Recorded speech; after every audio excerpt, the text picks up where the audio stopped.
સૌથી પહેલા સમુદ્ર મંથન થયું છે, એમાંથી શું નીકળ્યું? ઝેર નીકળ્યું છે, વિષ નીકળ્યું છે. હવે આ વિષ પીવે કોણ? વિષ નીકળ્યું એટલે સીધા ગયા ભગવાનની પાસે, અને ભગવાને માં પાર્વતી સામે જોયું, શું કરશું? અને ભગવાને ધારણ કરી લીધું, અને હવે સમુદ્ર મંથનની શરૂઆત થઈ. કામધેનુ ગાય નીકળી છે, અને બ્રહ્મવાદી ઋષિઓએ લીધી છે.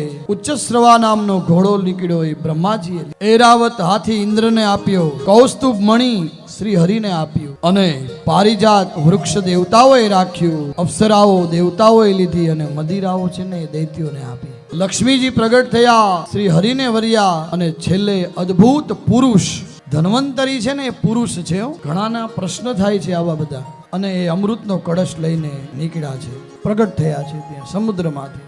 અને હવે દેવતાઓ અને દૈત્યો બંનેની જૂટી ચાલુ થઈ ગઈ. કેમ? દૈત્યોએ તો મદિરાનું પાન કરેલું છે, અને આ કળશની જ્યારે જૂટી થઈ ત્યારે એમાંથી ક્યાંક અમુક ટીપાઓ પડ્યા. નાસિક, ઉજ્જૈન, હરિદ્વાર, ઇલાહાબાદ. બરાબર.